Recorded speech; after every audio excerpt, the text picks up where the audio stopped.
Assalamualaikum warahmatullahi wabarakatuh. Waalaikumsalam warahmatullahi wabarakatuh. Pertama, puji syukur kita kepada Allah Subhanahu wa Ta'ala.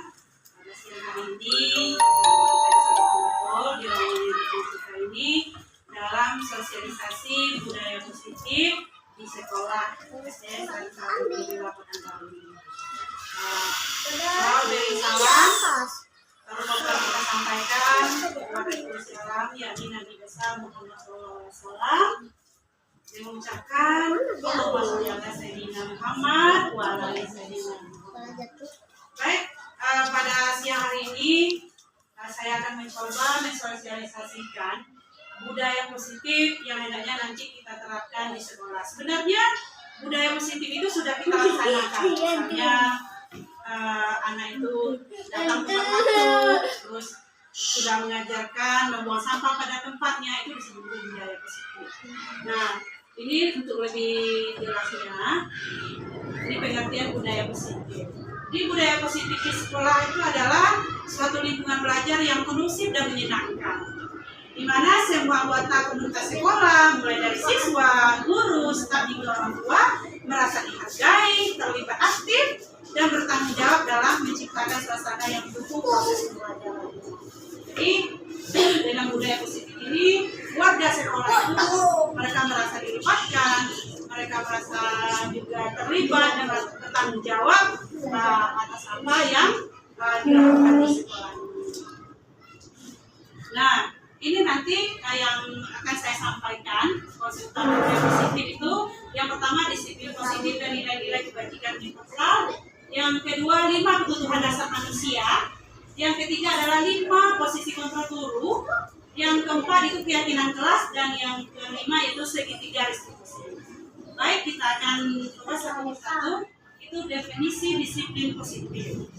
Disiplin positif adalah sebuah pendekatan dalam mendidik dan membimbing anak atau siapapun yang bertujuan untuk mengembangkan kedisiplinan diri tanpa menggunakan hukuman fisik atau emosional. Jadi fokus utama dari disiplin ini apa?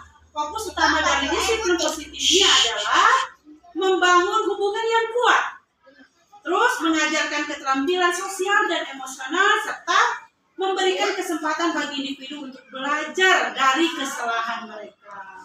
Jadi inilah definisi dari disiplin positif. Nah, apa saja konsep dasar disiplin positif?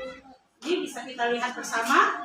Ada hubungan yang kuat, adanya empati, komunikasi yang efektif, pemberian pilihan, konsekuensi logis, penguatan positif, dan pemecahan masalah bersama. Ini adalah konsep dasar dari disiplin positif.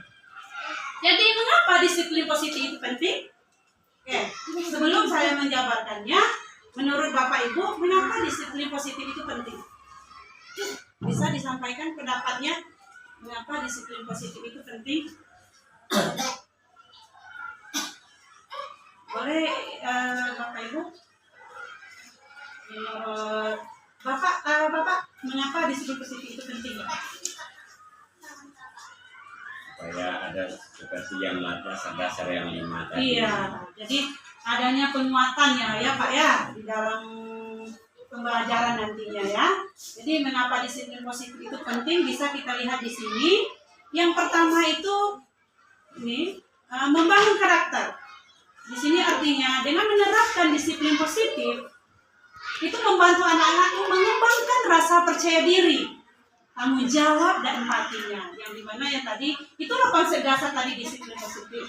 Jadi membangun karakter peserta didik, membangun karakter murid itu bagaimana mengembangkan rasa percaya dirinya, tanggung jawabnya, dan empatinya. Nah, itu yang pertama. Jadi yang kedua alasannya mengapa disiplin positif itu penting, itu meningkatkan hubungan. Hubungan yang seperti apa? Hubungan yang baik antara orang tua dan anak akan menciptakan lingkungan yang aman dan mendukung bagi pertumbuhan anak. Begitu juga di sekolah. Dengan adanya disiplin positif ini, berarti meningkatkan hubungan antara guru dan anak, guru dan guru, dan guru kepala sekolah dan warga sekolah lainnya. Jadi itu maka itulah penting diterapkan disiplin positif.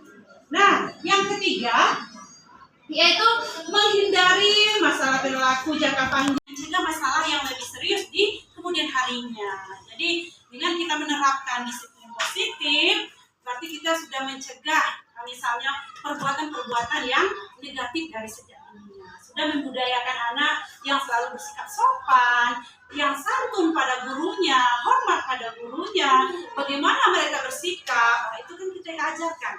Kita ajarkan, selalu kita ingatkan kepada murid kita, bagaimana sesama teman itu saling menghargai, kepada guru bagaimana mereka berinteraksi. Dari situlah disiplin positif yang kita tanamkan sehingga membangun karakter mereka menjadi lebih baik. Nah, selanjutnya disiplin itu adalah sebagai bentuk kontrol diri. Artinya apa? Belajar untuk mengontrol diri agar dapat mencapai suatu tujuan mulia. Tujuan mulia di sini mengacu pada nilai-nilai atau prinsip-prinsip mulia yang dianut seseorang yang disebut sebagai nilai-nilai kebajikan yang universal. Jadi itulah disiplin ini sebagai bentuk kontrol. Artinya apa? Belajar untuk mengontrol diri agar dapat mencapai suatu tujuan yang mulia. Nah, tujuan yang mulia di sini itu mengacu pada apa? Pada prinsip-prinsip mulia yang dianut oleh seseorang, itu yang disebut dengan kebajikan, nilai-nilai kebajikan universal. Jadi apa saja nilai-nilai kebajikan universal tersebut? Bisa kita lihat di sini. Jadi apa itu nilai-nilai kebajikan universal? Nilai kebajikan universal itu merupakan fondasi penting dalam pembentukan karakter individu yang baik. Dalam konteks pendidikan, nilai-nilai ini harus ditanamkan sejak dini pada murid melalui berbagai kegiatan pembelajaran dan bimbingan dari guru. Dengan demikian apa? Diharapkan siswa itu dapat tumbuh menjadi individu yang berkarakter, berintegritas, dan berkontribusi positif bagi masyarakat.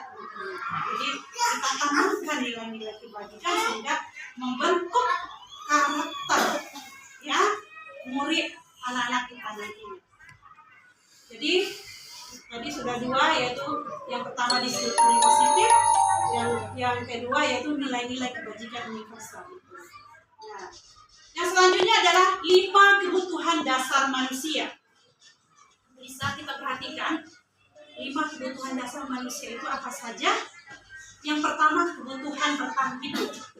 Itu adalah kebutuhan dasar manusia. Jadi bagaimana dia bertahan hidup, maka dia akan melakukan sesuatu yang bisa dia untuk bertahan hidup. Jadi banyak kita lihat kenapa orang melakukan hal-hal negatif, kadang-kadang ini salah satu kebutuhan dasar yang mereka harus penuhi. Ini. Jadi bagaimana supaya kebutuhan dasar mereka terpenuhi, bagian kebutuhan bertahan hidup, kadang-kadang seperti ini. Pernah kita lihat di kelas kita, kadang anak-anak itu sering meminta-minta. Ada juga yang meminta-minta makanan anaknya. Iya kan Bu, ada juga kan yang meminta makanan anak, terus kadang ada yang merampas makanan temannya. Kan begitu. Jadi kita tanya dulu alasannya. Nah, kenapa kamu mengambil makanan temanmu? Tentu tergantung jawabannya. Saya lapar. Tapi tujuannya dia adalah untuk memenuhi kebutuhan dasar. Kan gitu. Terus yang kedua, kasih sayang dan rasa diterima. Artinya apa?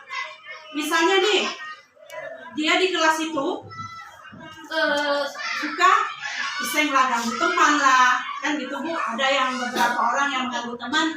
Tentu kita tanya, kenapa nak kamu melakukan itu? Kenapa kamu iseng-iseng teman itu?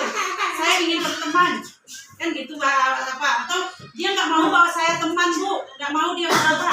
Artinya apa? Dia itu mau apa? Dia mau memenuhi kebutuhan dasarnya dia tadi, yaitu dia butuh kasih sayang, rasa diterima di kelasnya, kan gitu. Yang ketiga apa? Penguasaan. Nah, kadang-kala anak-anak kita ini pengen itu dia berkuasa di kelasnya. Ada kan yang di kelas itu berkuasa, ngambil makanan aja dia hebat, sekuat, kan gitu.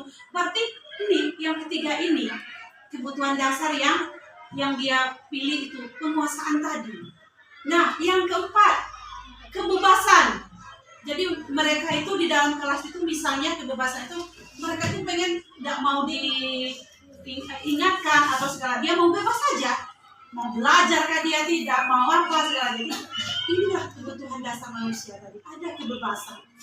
Nah, dan yang terakhir ada kesenangan, kebutuhan untuk merasa senang, karena nanti untuk kesenangannya diajak. Nah, jadi dari 5 manusia ini, kadangkala perilaku anak kita di dalam kelas ada yang tidak terpenuhi, kadangkala ada yang ingin berkuasa. Jadi itu yang harus kita benahi lagi. Makanya perlu disiplin positif, perlu budaya positif tersebut, sehingga apa? Kebutuhan dasar mereka itu yang mana yang bagus mereka terapkan. Jadi ini kebutuhan dasar manusia itu tidak bisa kita elakkan.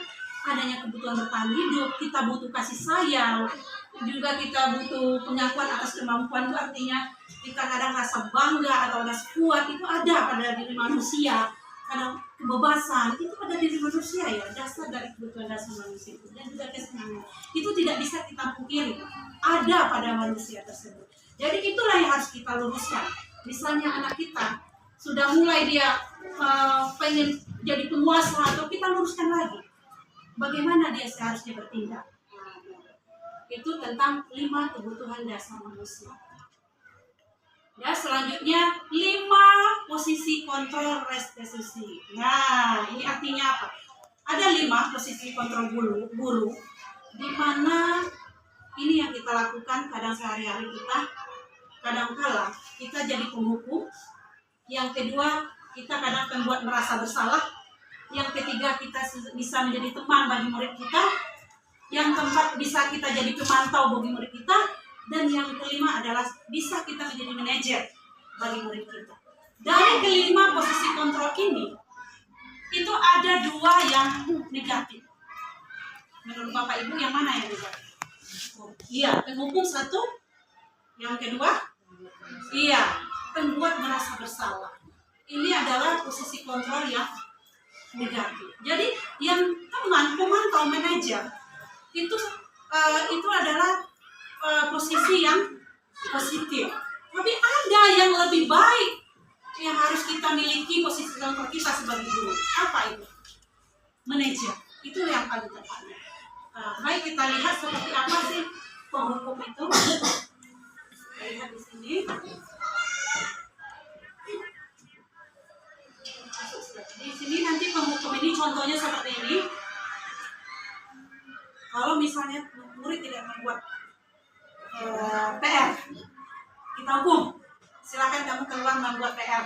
Itu hukuman deh. Walaupun kita sudah menyuruh membuat PR kan. Nah, jangan kamu keluar. Sudah di posisi penghukum kita. Kalau pembuat merasa bersalah seperti ini, ya, kenapa kamu tidak membuat PR? Ini itu. Kamu tidak kasihan sama orang tua. Sudah susah payah mencari duit, atau segala macam ini. Jadi dia akan merasa bersalah. Oh iya juga ya kan itu. Jadi dia merasa bersalah dengan apa pernyataan yang kita lakukan tersebut.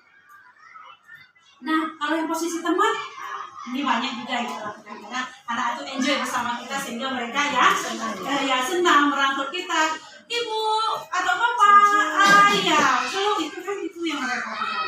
Juga pemantau. Jadi pemantau ini seperti apa? Pemantau ini kita menginterogasi mereka dari sedetail-detailnya. Mulai dari rumah, apa yang kamu lakukan, kenapa ini, segala macamnya, itu kita sebagai pemantau. Nah, yang sebagai manajer ini seperti apa? Misalnya seperti ini.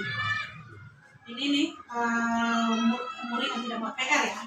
Murid yang tidak membuat PR, tentu kita bawa, jangan kita selesaikan di depan teman satu. Kita bawa dulu dia nanti di ruang yang tenang, yang ruang nyaman, antara kita berdua. Ngobrol yang baik. Nanti kita panggil, Adi, kan jadi nih, nanti kita lakukan Adi nanti ke pustaka ya, kita duduk di situ nanti ngobrol, ya kan? Nanti kita panggil Adi. Adi sehat kan? Sehat Bu misalnya. Bagaimana kabarnya? Semangat hari ini? Semangatnya nih. Kita tanya, Adi, kenapa dipanggil di sini? Nggak ada Bu, nggak tahu. Tentu itu bahasanya kan dia akan mengakui istilahannya, kan gitu. Nggak tahu Bu. Ayo coba diingat dulu. Tadi apa yang terjadi setelah sebelum kita istirahat ini? Oh iya, itu sih diingatnya. Nanti akan dikontakkan dia. Oh iya, tadi saya tidak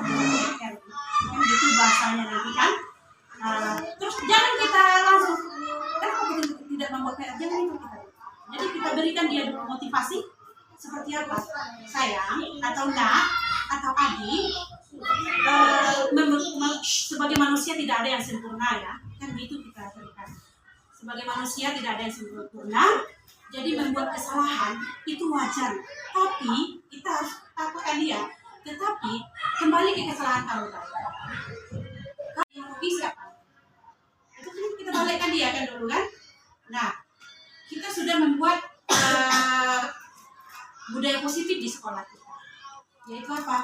Disiplin, apa segala macamnya tadi kan. Ingatkan lagi budaya positif yang telah kita terapkan di kelas kita. Itu sampai nanti di keyakinan kelas kita. Itu ujungnya ke situ. Jadi kita ingatkan lagi. Jadi kita ingatkan dengan kesalahan dia itu akan bisa merugikan diri dia dan merugikan orang tuanya dan juga dia. Jadi kita minta solusinya kepada dia. Kita minta solusinya kepada dia. Jadi sebaiknya Nina, bagaimana nih? Nanti kita tanya nih alasannya. Saya tidak membuat PR atau ini. Nah, supaya terlaksana PR-nya itu bagaimana anak di rumah? Kita suruh dia untuk menjawab, menyelesaikannya. Rasanya kurang tepat nanti jawaban dia, kita beri arahan. Kalau dia rasa terima, nanti dia akan udah ya Bu, boleh lah Bu, nanti saya akan melakukan itu. Jadi setelah kita mengapakan dia, kita sepakati tadi, jadi Adi janji supaya menyelesaikan PR tadi dengan yang pertama, itu kita catat ya, kita catat apa dari dia. Misalnya dia pas pulang sekolah nanti Bu atau malamnya saya langsung buat PR, di segala macam kita catat. Nanti apabila dia berulang kembali, kita ingatkan lagi catatan kita.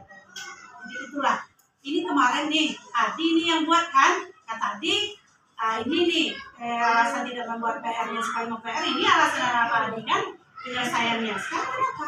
Jadi memang butuh apalagi kita evaluasi terhadap kesalahan apa anak-anak. Jadi itu adalah posisi manajer kita. Jadi itulah yang paling baik posisi di antara 5 posisi kontrol institusi itu 5 posisi guru tersebut.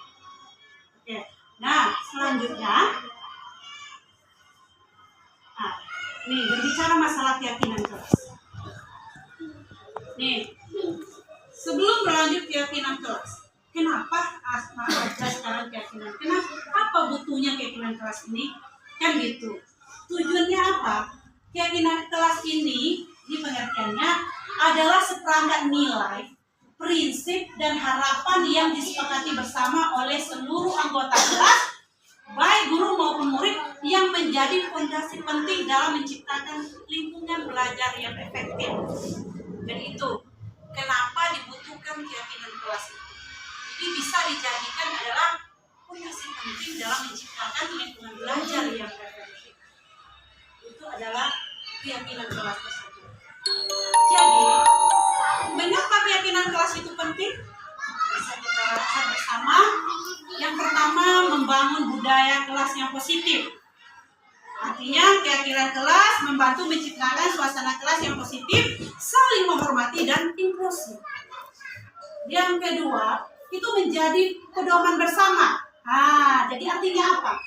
Dengan kita sepakati keyakinan kelas, itu akan menjadi pedoman bersama yang akan mereka jalankan. Karena yang membuat adalah bersama murid dan guru, kan gitu. Nah, jadi ini adalah menjadi pedoman bersama mereka. Jadi semua anggota bebas memiliki pemahaman yang sama tentang apa yang diharapkan dari mereka sehingga mengurangi konflik dan miskomunikasi. Dan yang ketiga, meningkatkan tanggung jawab. Keyakinan kelas itu mendorong siswa untuk bertanggung jawab atas pembelajaran mereka sendiri dan berperilaku mereka di kelas. Jadi perilaku mereka di kelas mereka tanggung jawabkan.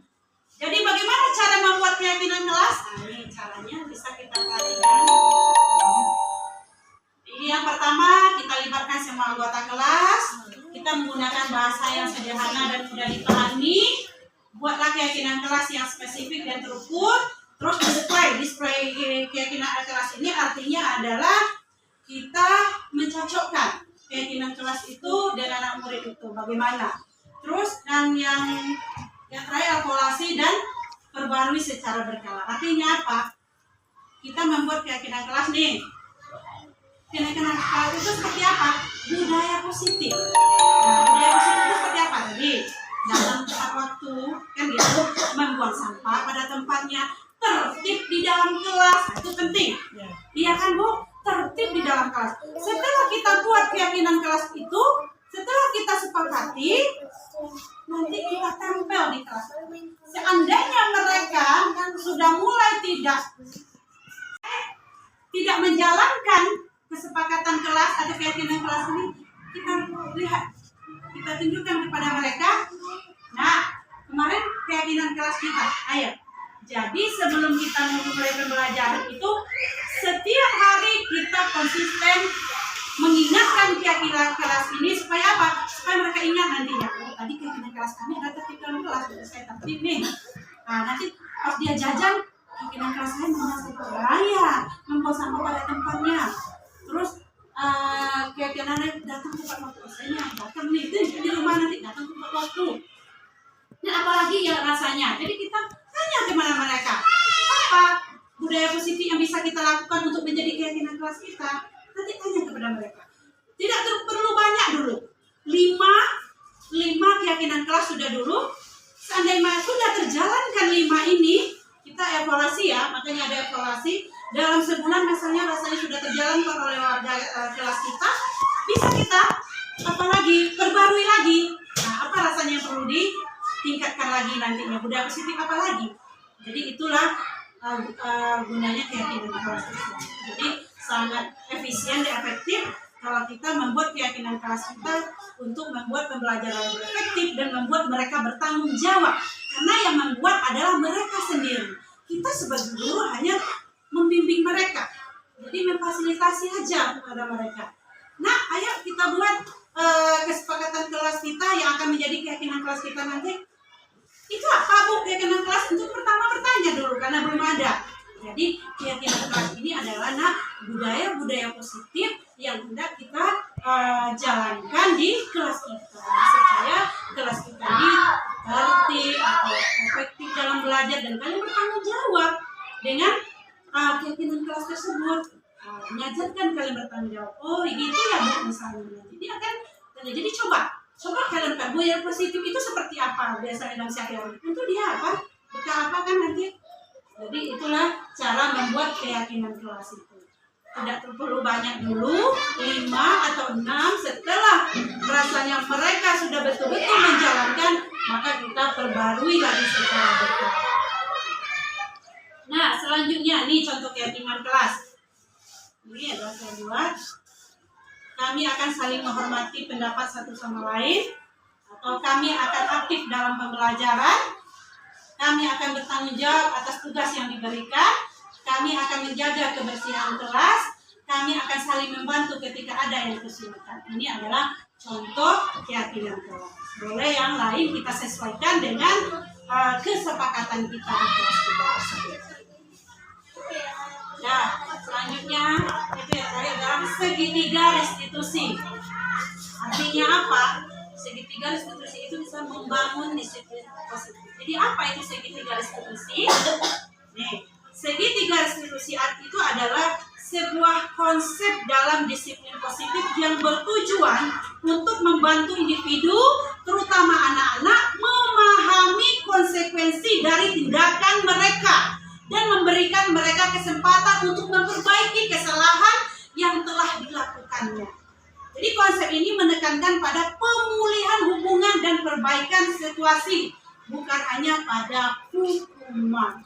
Jadi segitiga restitusi ini adalah sesuatu penyelesaian masalah yang bisa kita pakai dengan segitiga restitusi.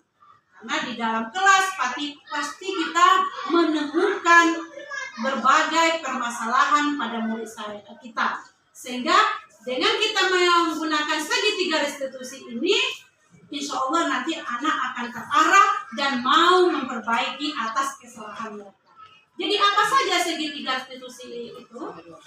Yang pertama, menstabilkan identitas. Artinya apa? Tujuannya seperti ini. Tujuannya menstabilkan identitas, membantu individu, terutama anak-anak untuk tenang dan kembali ke kondisi emosional yang stabil. Jadi kita menstabilkan identitas dulu. Caranya bagaimana? Nih, dengan memberikan kata-kata yang menenangkan. Kita tenangkan dulu dia kan. Terus kita empati kepada dia dan pengakuan atas perasaan mereka. Misalnya, saya mengerti kamu merasa marah, tapi kita bisa mencari solusi bersama. Nah, jadi itulah pernyataan yang bisa kita sampaikan dalam menstabilkan. Kita bisa dengan kalimat, saya mengerti kamu merasa marah, tapi kita bisa mencari solusi bersama. Iya kan, Nak? Nah, kan gitu. Nanti dia akan nanti wow, guru saya ternyata empati sama saya kan gitu. Jadi akhirnya dia akan keluar kata-kata yang dari dia. Yang kedua, apa yang kita lakukan langkahnya? Memvalidasi tindakan yang salah. Tujuannya apa? Membantu individu memahami bahwa tindakan mereka memang salah dan berdampak negatif pada orang lain. Jadi kita harus memvalidasi tindakan yang salah. Bahwa dilakukannya itu salah, memang salah dan akan berdampak negatif bagi dirinya dan juga bagi orang lain. Jadi caranya bagaimana? Dengan menjelaskan secara jelas konsekuensi dari tindakan mereka tanpa menyalahkan atau menghina. Jadi kita itu dan menjelaskan secara jelas konsekuensi tanpa menyalahkan dia, tanpa menghina dia. Dan misalnya seperti ini, ketika kamu memukul temanmu, dia pasti merasa sakit dan sedih. Itu kalimat yang bisa kita ucapkan. Tentu ya juga kan, kalau saya pukul teman saya, tentu dia akan merasa sakit dan sedih. Berarti pukul yang dia lakukan itu salah. Jadi kita telah memvalidasi tindakan yang salah. Kemudian gini, misalnya dia mengajak teman. Tadi kamu mengajak teman kan, tapi nanti hatinya terluka dengan omongan kamu. Nanti dia sedih. Oh iya juga dia bisa mengalami. Nanti dia akan tahu berarti kesalahan dia. Itulah yang memvalidasi tindakan yang salah. Nah, yang ketiga itu menanyakan keyakinan. Jadi artinya apa? Tujuannya membantu individu menemukan cara untuk memperbaiki situasi dan memastikan bahwa tindakan serupa tidak terulang di masa depannya. Jadi ini tujuannya menanyakan keyakinan, membantu individu menemukan cara untuk memperbaiki situasi. Jadi kita temukan perbaikannya seperti apa dan memastikan bahwa tindakan serupa tidak terulang lagi nanti yang ke depannya. Caranya bagaimana? Dengan mengajukan pertanyaan terbuka yang mendorong individu untuk berpikir kritis dan mencari solusinya. Misalnya seperti apa? Apa yang bisa kamu lakukan untuk memperbaiki kesalahan kamu atau situasi ini? Apa yang itulah kita lempar kepada dia. Jadi apa yang bisa kamu lakukan untuk memperbaiki situasi ini? Tentu dia akan berpikir kan sendiri. Jadi 3 langkah utama segitiga restitusi ini bisa kita pakai untuk penyelesaian masalah yang kita hadapi di kelas kita pada murid kita. Jadi yang pertama kita stabilkan dulu identitasnya. Seperti apa tadi, misalnya saya mengerti kamu merasa marah, tapi kita bisa mencari solusi bersama ya Nak ya. Itu bahasanya itu menstabilkan itu. Yang kedua, memvalidasi tindakan yang salah. Nah, tentu kita ingatkan lagi. Tadi kamu membuat dia kamu memukul dia. Tentu pasti dia merasa sakit kan, merasa sedih kan. Nah, nanti dia berpikir, oh iya juga. Jadi kita ternyata yang saya lakukan itu salah. Dia akan melakukan sendiri. Dan yang ketiga adalah menanyakan keyakinan. Apa yang bisa dia lakukan untuk memperbaiki kesalahannya. Jadi itulah segitiga restitusi dalam penyelesaian masalah. Nah, mengapa segitiga restitusi penting? Kita fokus pada solusi, membangun empati, memperkuat hubungan, dan meningkatkan tanggung jawab atas kesalahan yang dilakukan. Jadi itulah gunanya mengapa segitiga restitusi itu penting kita tegakkan.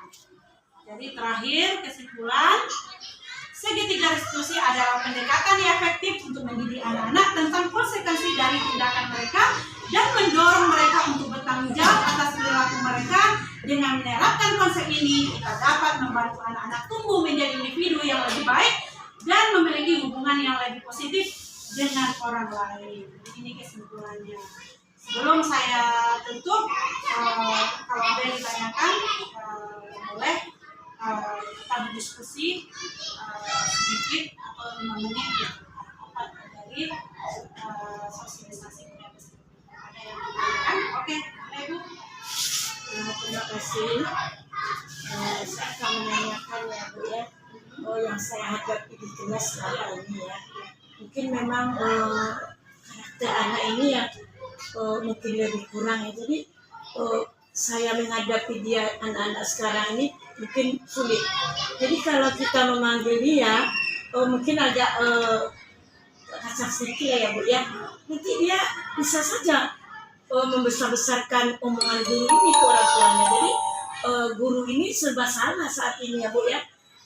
Marah-marah sedikit, guru yang kena imbasnya. Jadi kami seorang guru ini tidak bisa, misalnya anak tuh di kelas dia berkelahi, dia itu ada nih kemarin menginjak kepala kawan sampai ke rumah sakit dengan dana 1.800.000.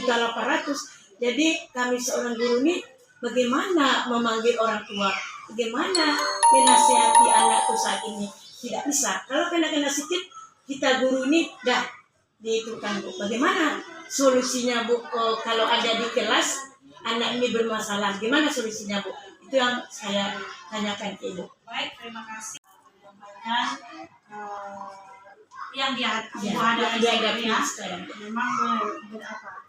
Jadi begini, dalam menyelesaikan masalah terhadap anak tersebut, sebelum sampai ke orang tua dia, kita tentu selesaikan dulu ya di sekolah, kan gitu. Itulah kata saya tadi, kesalahan dia itu dia mengakui seharusnya dia benar. Itulah tadi, memvalidasi tadi dulu kita. Itu guna segitiga restitusi yang saya sampaikan tadi. Kita tuh harus menegaskan bahwa yang dia lakukan itu salah, ya. Harus kita tegaskan dulu, karena dia telah merugikan orang lain, orang lain, kan gitu. Jadi bagaimana? Nah, ini tergantung dari caranya kita juga ya Bu ya. Kadang kita rasanya sudah pas gitu ya, cuman kadang karakter anak ini mungkin di rumah seperti ini, watak ada segala macamnya. Jadi rasanya waktu itu kita menyampaikan, dia tidak mau mengeluarkan pendapat atau masih egonya masih tinggi, berarti kan belum selesai kita. Berarti nanti akan dibawanya pulang. Tetapi kalau menurut saya, kalau kita betul-betul rangkul dia, kita ajak bicara, misalnya tidak selesai dengan cuman di kelas saja, kita bawa ke ruangan lain, kita ajak dulu, kita tenangkan dia dulu. Nah, itulah guna tadi menstabilkan. Jadi kita stabilkan dulu emosinya. Jadi kita stabilkan dulu, kita tanya ke dia. Jangan kita yang memberi solusi. Jadi kita tanya ke dia. Nah, Ibu, kamu wajar marah, kamu wajar membelah diri, kan gitu. Tetapi bisa loh Nak, kita selesaikan secara bersama, kan gitu nanti. Terus kita ingatkan lagi, tadi yang teman kamu yang kamu injak tuh, coba dia nangis kan, sakit nggak itu? Kita tanya, biarkan dia dulu bicara, biarkan dia nanti menceritakan dulu. Jangan ketuk, pasti sakit nggak itu? Tentu dia jawab. Yang kamu lakukan itu sudah benar atau tidak? Tentu dia akan menjawab sendiri. Merugikan orang lain atau tidak? Tentu kan dia menjawab sendiri kan? Yang apa tadi? Nah, Ibu, tentu yang injak tadi kan nggak mau diterima nih Bu. Kita tanya dia lagi. Nah, mana yang sakit Nah? Yang itu kita lagi tanya. Sekarang teman kamu telah membuat kesalahan. Ibu kembalikan ke kamu nih. Ini yang korban ya. Kembalikan ke kamu. Sekarang kamu merasa sakit. Kamu maunya seperti apa? Kita tanya dia, karena dia sudah jadi korban. Jadi dia berhak untuk melakukan dia. Kalau dia mau bawa ke rumah sakit, otomatis kita harus berkomunikasi dengan orang tua yang pelaku. Harus. Karena kita apa? Kita mencari penyelesaiannya. Kemarin saya pernah menyelesaikan masalah di sini juga. Kita siapa ya? Tiga apa? Di lempar batu. Ya, 3B ya, Pak Wawan ya. Itu lempar batu. Saya tuh seperti mana? Jadi gitu dia kan. Sampai orang tua yang pelaku datang juga langsung kan, saya tanya selera dia, Bu, sayang, kamu merasa sakit kali perut kamu ya nak? Iya Bu, sakit kali. Sekarang kamu maunya apa nak? Mau ibu bawa apa? Mau dibawa ke rumah sakit? Dia ada langsung orang tuanya, dia pergi sendiri. Kalau betul-betul sakit, otomatis dia mau ya Pak ya. Tetapi kalau dia pura-pura nggak mau dia, Takut. takut dia, nggak usah lah Bu, katanya nggak usah lah Bu, bilang langsung ketika anak itu panjang loh apanya, tetapi kita kembalikan ke dia. Dia menjadi korban, dia berhak menjawabnya, tapi dia akan berhak tanggung jawab dengan jawabannya. Iya kan Bu? Nanti nggak usah lah Bu. Nah, kalau nggak usah, jadi bagaimana nih sakit perutnya kan gitu kita lagi. Ya, cuma apa Bu? Jadi bagaimana nih dengan yang melempar batu ini? Saya maafkan aja Bu. Nah, selesai. Saya videokan karena dia yang apa kan jadi korban, dia yang menyelesaikan. Jadi selesaikan Bu. Jadi jangan sekali-kali kita yang menyelesaikan. Kita tanya korban dan pelaku. Kalau rasa-rasa korban memang betul merugikan, ya kita harus terima konsekuensinya. Harus diterima. Saya nggak bisa Bu. Saya harus bawa ke sakit harus begitu. Harus saya yang bawa gitu. Karena dia korban loh kan Bu. Nah, itulah. Jadi kita butuh trik dalam menyelesaikan masalah yang kita hadapi ini. Oke, terima kasih Bu, tepuk tangan ya untuk Ibu yang telah memberikan betul sama ini. Oke, ada lagi? Dari kejadian tadi, Iya. mana yang kita tanya dulu? Kan ada dua, satu ada pelaku, yang kedua ada korban. Iya. Dari yang kedua itu yang paling bagus yang mana kita dulu? Yang Kita enggak belum dia Enggak, jangan diadu dulu ya. Iya, Yang berpisah-pisah. mana kita apakan? Iya, yang jelas korban dulu Pak. Korban Karena dulu, dia iya, korban dia yang teraniaya kan gitu. Korban dulu, setelah korban baru pelaku. Setelah itu kita dudukkan mereka berdua. Dudukkan.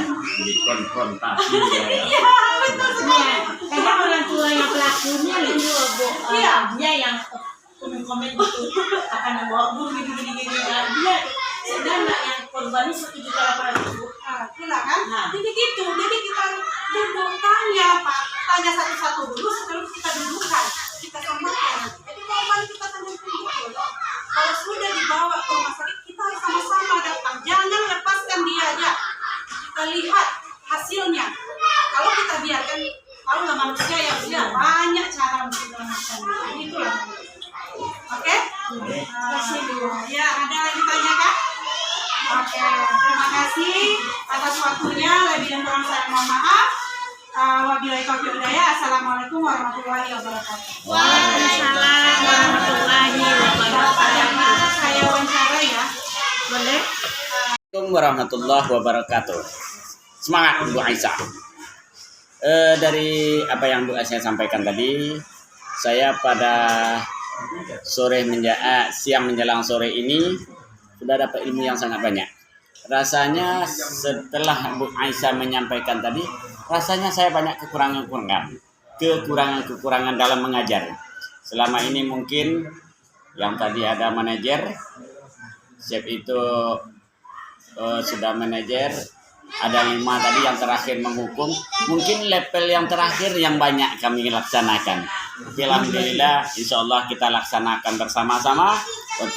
Mudah-mudahan ini yang Bu Aisyah sampaikan tadi dapat kita laksanakan di sekolah kita ini. Insya Allah kita sama-sama belajar, tapi Bu Aisyah lebih dulu belajar. Tolong ajarkan kami. Oke, semangat Bu Aisyah. Bergerak, menggerakkan. Assalamualaikum warahmatullahi wabarakatuh.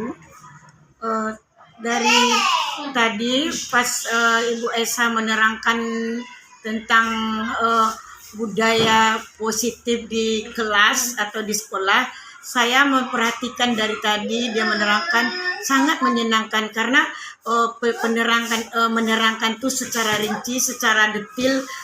Untuk penarikan seseorang guru ya Bu ya, sangat bagus sekali karena detail dia menerangkan budaya positif di kelas. Secara kami seorang guru menerangkan tadi itu bisa membuat kami di kelas membuat lebih ke positif yang kami terangkan.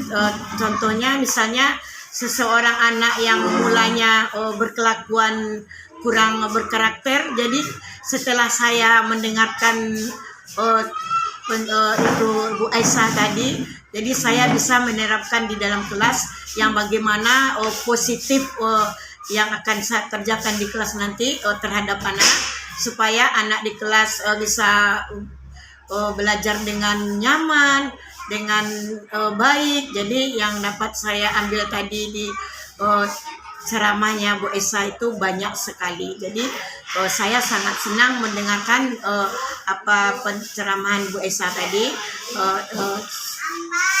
Saya terima kasih karena waktu Ibu Esa menerangkan itu sangat bagus sekali. Itu menurut saya pribadi. Jadi saya akan menerapkan di kelas saya, akan menerapkan yang budaya positif tadi. Saya akan mengerjakan di kelas saya. Hidup Bu Esa, bergerak dan bergerak. Mantap Bu Esa. Oke, terima kasih. Assalamualaikum warahmatullahi wabarakatuh.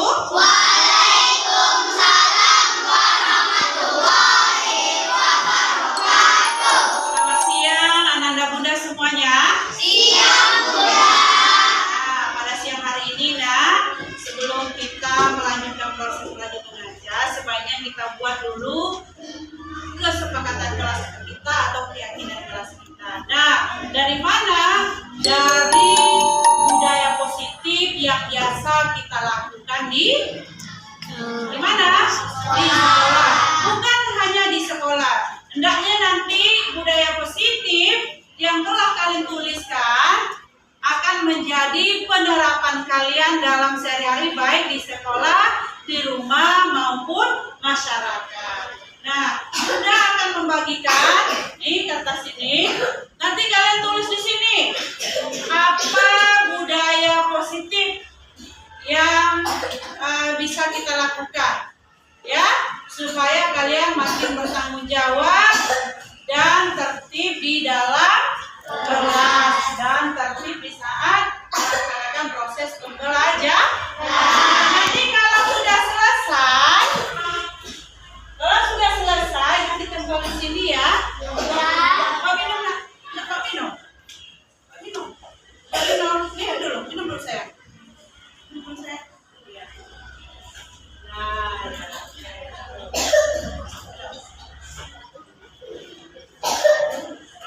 Nah, Bunda akan bagikan ini ya. Minum, banyak minum ya.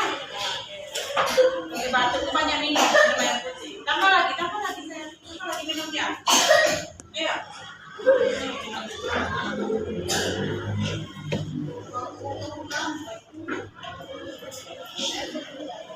Ya? Oke. Bunda bagikan ya.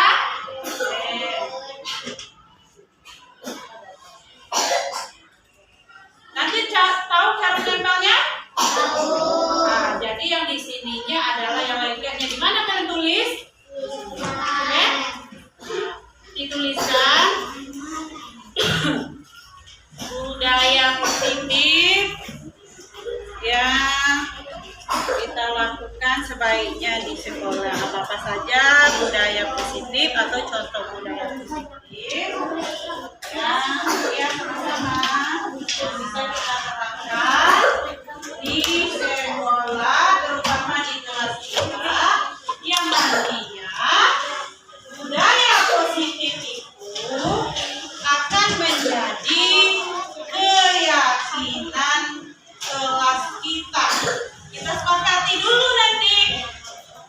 Setelah kalian masing-masing menuliskan contoh budaya positif, nanti kita sepakati mana yang akan menjadi keyakinan kelas kita. Iya, satu aja contoh budaya positif ya. Contoh budaya positif. Jangan lupa nama dulu ya sayang ya.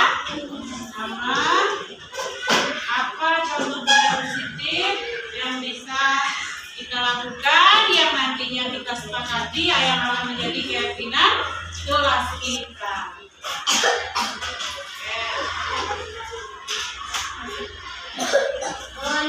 Ya, nah boleh ditempel di sini.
Oke, selesai. Dah, ya. Oke. Nah, rekan saya. Sama ya. Oke, udah semuanya. Nah, udah semuanya nak. Oh, ada satu lagi. Sini saya bisa.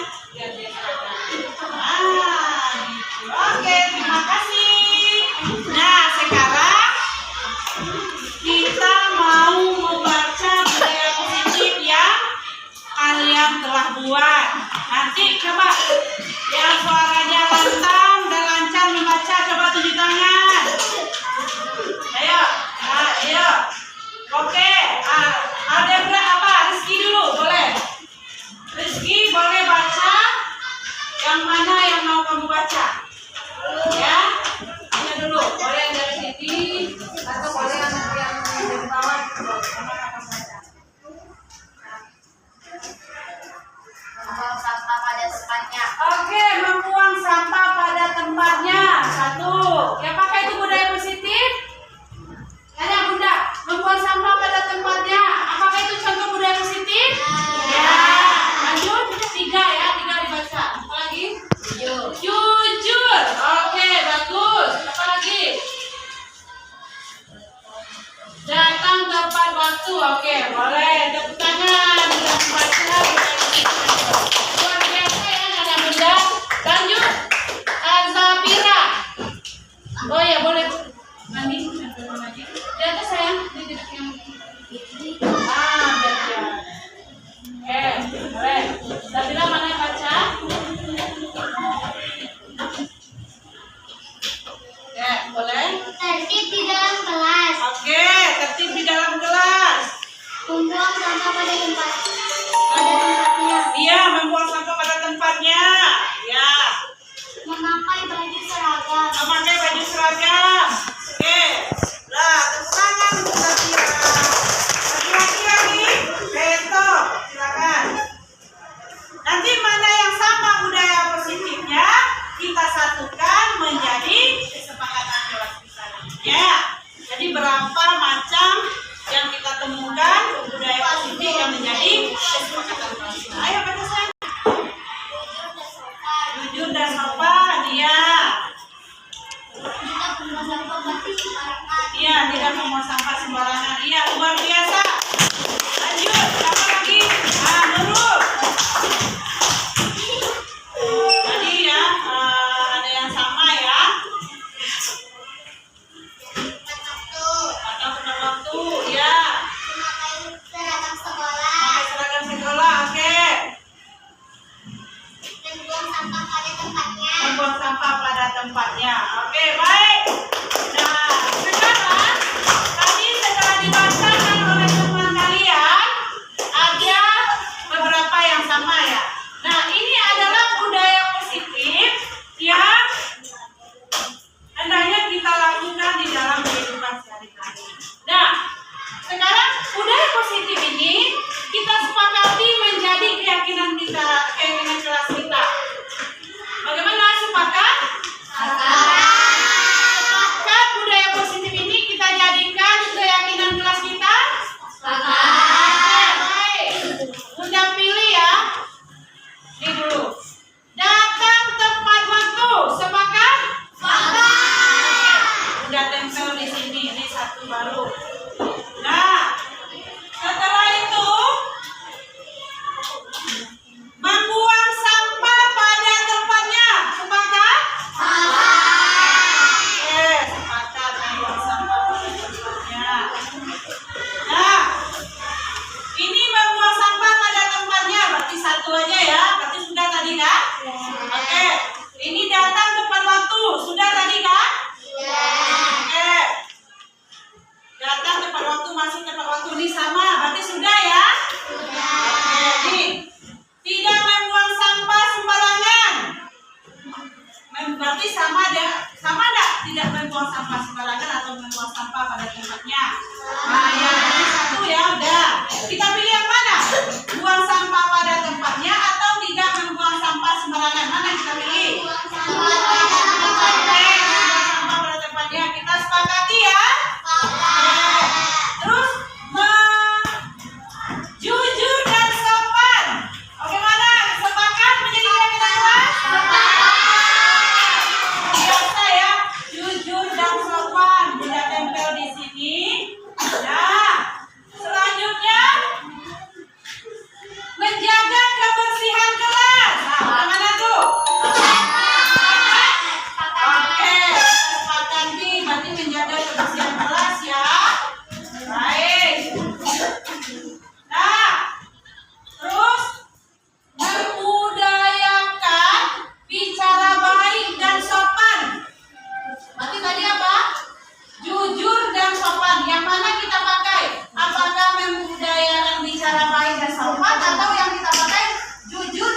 demokratis juga, beriman dan bertauhid sesuai dengan profil pelajar Pancasila.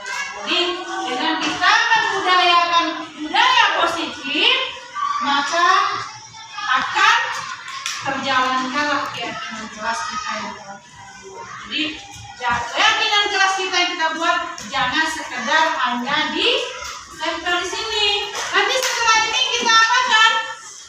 Kita buat apa ya? Kita buat di karton yang lebih cantik lagi keyakinan kelas kita kan? Biar lebih indah dia. Nanti setelah ini kita buat di karton yang lebih cantik lagi. Nanti kita tempel di kelas kita sehingga kalian selalu mengingat keyakinan kelas yang telah kita sepakati. Paham? Oke, terima kasih buat anak-anak bunda yang telah membuat keyakinan kelasnya. Semoga keyakinan kelas yang kita buat bisa ditanggungjawabkan dan bisa diimplementasikan di dalam kehidupan sehari-hari, baik di sekolah, di rumah maupun di masyarakat. Nah, sudah tutup. Assalamualaikum warahmatullahi wabarakatuh. Waalaikumsalam warahmatullahi wabarakatuh. Assalamualaikum Felisa. Sehat kan? Semangat untuk belajar? Nah, Bunda mau nanya nih. Ini kenapa nih kita duduk di sini? Ada salah. Ya, yang membuat kesalahan itu wajar ya. Namanya kita manusia, tidak ada yang sempurna. Namun dari kesalahan itu kita harus bisa memperbaikinya. Apalagi kita sudah diberi akal oleh Allah untuk punya pikiran untuk bisa menjadi lebih baik lagi. Tentu Felisa juga punya alasan kan kenapa Felisa tidak membuat tugas. Sekarang Bunda tanya, kenapa Felisa tidak membuat tugasnya?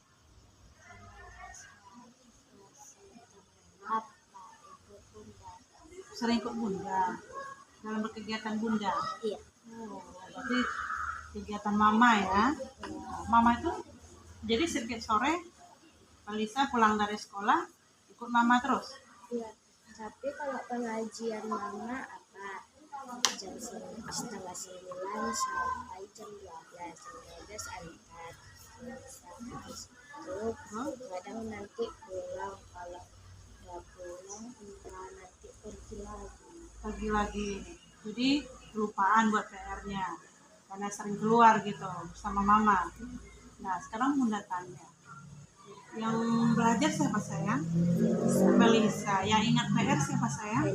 Felisa. Jadi menurut Felisa apa yang Felisa bisa lakukan supaya PR-nya terlaksana atau bisa diselesaikan? Ikut Bunda, tapi membawa tas sampai sana mengerjakan. Oke, tempat bisa kan di tempat Mama buat PR-nya? Iya, jadi siapkan kalau nanti ada PR kan bisa gampang buat di tempat Mama kan? Jadi ingat lagi, jangan sampai lupa lagi anak ya. Oke, semangat untuk belajar? Semangat untuk memperbaikinya? Iya, luar biasa. Makasih. Assalamualaikum ya. Apa kabarnya nak? Semangat? Semangat untuk belajar? Semangat datang ke sekolah? Semangat. Sekarang Bunda tanya nih, kenapa nih panggilannya di sini? Kan sering terlambat. Tentu Fania punya alasan ya mengapa sering terlambat. Terus membuat kesalahan itu wajar juga sebagai manusia karena kita manusia tidak ada yang sempurna. Kita harus memperbaiki diri untuk menjadi lebih baik lagi, lebih disiplin lagi, dan lebih tanggung jawab terhadap diri sendiri. Kan? Kenapa bisa sering terlambat?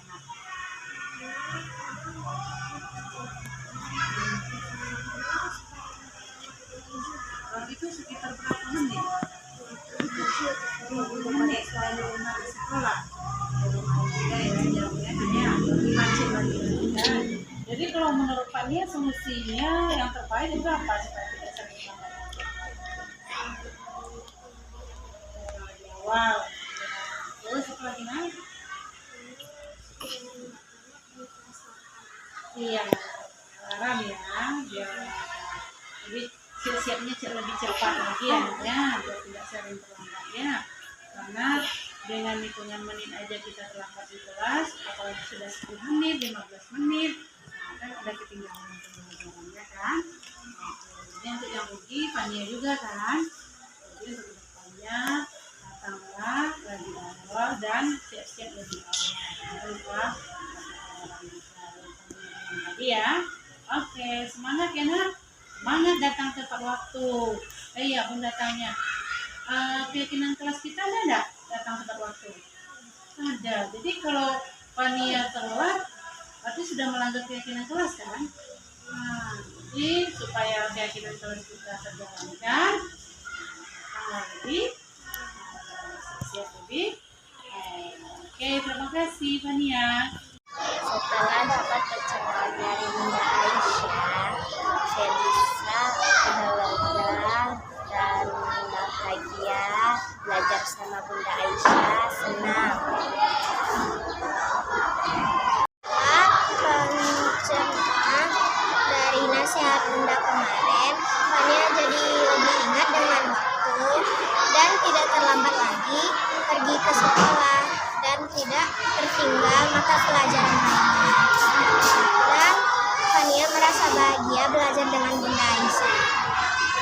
Terima kasih.